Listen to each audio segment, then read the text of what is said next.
NCP জামাত ইসলাম আসলে তারা মনে করছে যে আওয়ামী লীগের মতো করে রাজনীতি বিরোধিতা করবে।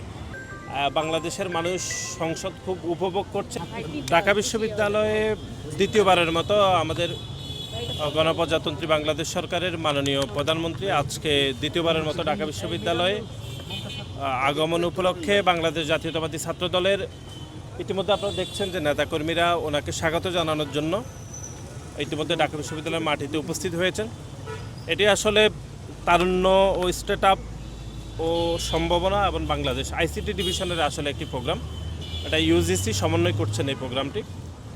দেশের বিভিন্ন প্রান্ত থেকে বিভিন্ন বিশ্ববিদ্যালয়, কলেজ, বেসরকারি বিশ্ববিদ্যালয়, বিভিন্ন শিক্ষা প্রতিষ্ঠানের শিক্ষার্থীরা এখানে অংশগ্রহণ করছে। একই সাথে বিভিন্ন তারুণ্যের প্রোগ্রামে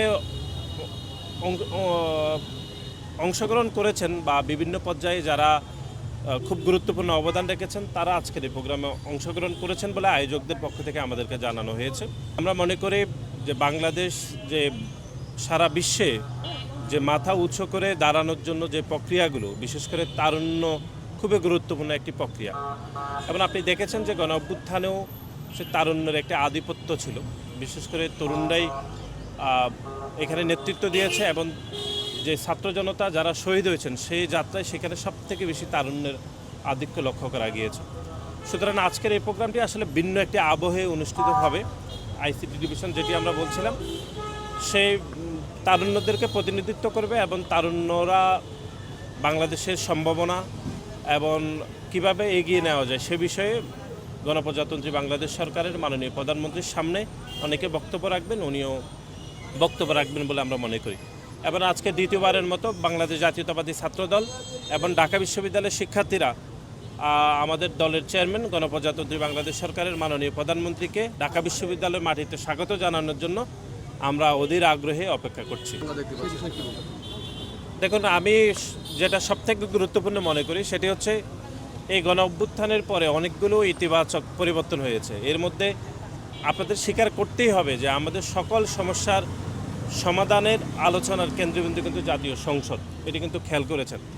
এবং গত 17টি বছর সংসদে কি হতো, গান বাজনা হতো, তারপরে হচ্ছে কুৎসা রটনা হতো। যারা সংসদে অনুপস্থিত, যাদেরকে নিয়ে কথা বলার কোনো নিয়ম ছিল না, তাদেরকে নিয়ে কথা বলা হতো। কিন্তু আমি মনে করি যে সংসদ এখন সকল সমস্যার কেন্দ্রবিন্দুতে উপনীত হয়েছে। এখানে আমি মনে করি যে গণতান্ত্রিক ধারায় বা গণতান্ত্রিক বাংলাদেশে সংসদে ওয়াকআউট, এটি আমি মনে করি এটি খুবই চিরন্তন স্বাভাবিক একটি প্রক্রিয়া।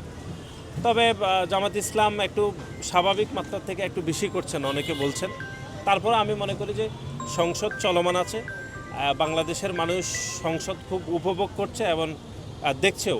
একসময় আমরা দেখতাম যে অনেকে সামাজিক যোগাযোগ মাধ্যমগুলোতে টকশো দেখত, এখন টকশোকে চাপিয়ে সংসদ অনেক বেশি গুরুত্বপূর্ণ হয়ে উঠেছে মানুষজনের মধ্যে। আর গতকাল বরিশালের সফর নিয়ে এটি আমি দুঃখজনক বলে আমি মনে করি। এটি পূর্ব নির্ধারিত একটি সফর ছিল মাননীয় প্রধানমন্ত্রীর, সেটিতে উনি গিয়েছেন। এখন এনসিপি জামাত ইসলাম আসলে তারা মনে করছে যে আওয়ামী লীগের মতো করে রাজনীতি বিরোধিতা করবে। আওয়ামী লীগের মতো করে বিরোধিতা করলে তো তাদেরকে আওয়ামী লীগের মতো হইতে হবে বলে আমরা মনে করি। এটি সরকারের পূর্ব নির্ধারিত একটি সফর ছিল, সেটিতে মাননীয় প্রধানমন্ত্রী গিয়েছেন। আমি মনে করি এর বাইরে অন্য বিষয়ে বিতর্ক করা এটি রাজনৈতিক দেওয়ালিপনার মতোই বলে আমরা মনে করি।